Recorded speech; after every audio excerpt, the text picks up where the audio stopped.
plusieurs fois centenaire devant nous, Waouh. qui a dû commencer à pousser à l'époque de Rabbi Nachman. Waouh. Mais nous sommes bien à Marseille, en Provence.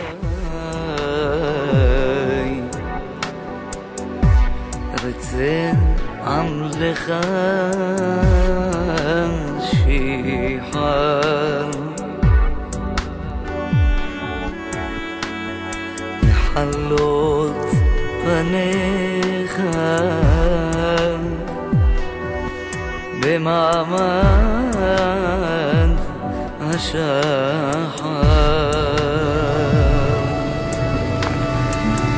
אדוני יקשיבה ועשה אל תרחם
מה טוב חלקנו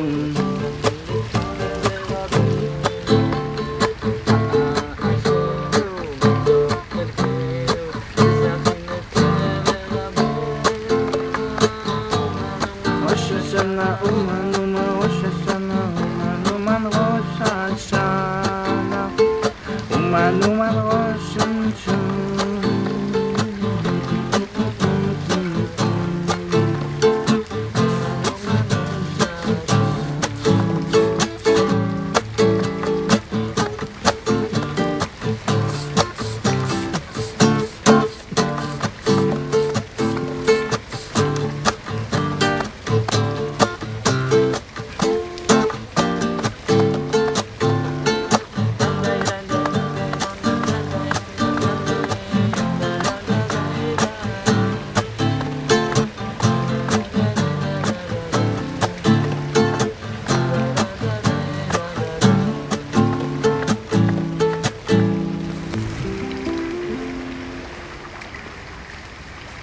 On va essayer de dire quelques paroles sur les intentions du mois d'Elul que Rabbi Nachman a caché dans l'enseignement numéro 6 du Likutei Moharan.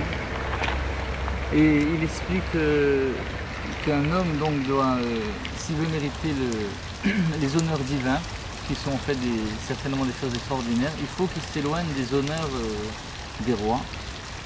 C'est-à-dire qu'il ne faut pas qu'il recherche les honneurs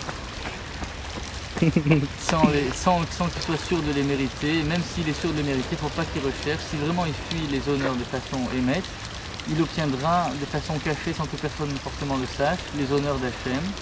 Et sur ces honneurs-là qu'il recevra, personne ne cherchera à enquêter s'il est apte ou pas à les recevoir. Maintenant, le contraire, si quelqu'un recherche les honneurs, dans ce cas-là, il obtiendra ce qu'on appelle Kavod Melachim, c'est-à-dire les honneurs des rois.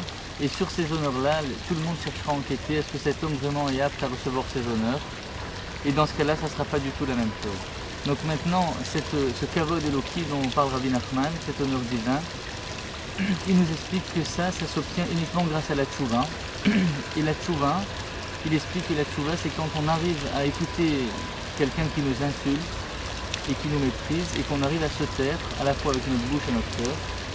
On se tait pour Hachem, pas pour faire souffrir la personne, mais on se tait pour Hachem, on accepte.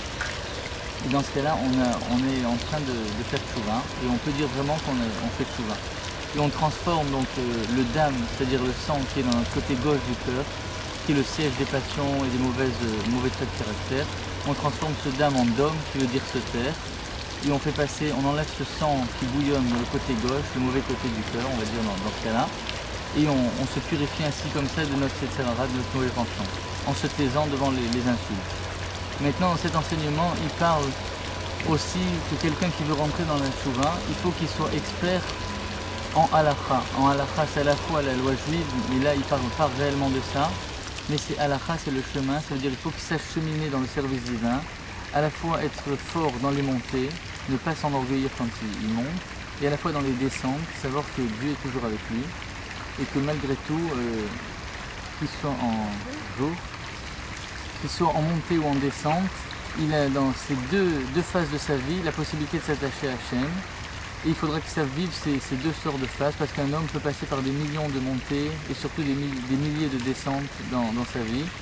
Et il ne faut pas chuter dans le désespoir, il faut qu'il sache, comme a dit David Ameller, si Hachem l'ineka, si je descends même dans l'abîme le plus bas, dans le plus bas niveau de l'enfer, Chas v'Shalom, Ineka, tu es là, il faut qu'il sache que Hachem est toujours là, il est avec lui, et donc ne jamais désespérer, ne jamais s'attrister, s'angoisser ou s'énerver si on n'arrive pas à faire de la Avodat Hachem, savoir que c'est une épreuve, et que l'épreuve c'est de savoir que Hachem il est aussi avec nous. Alors on souhaite à tout le monde de passer un bon mois d'Elul. Et on encourage les gens à venir avec nous à Rosh Hashanah, vivre Rosh Hashanah avec Rabbi Nachman et toute la Simcha et la Shekhinah qui l'accompagnent.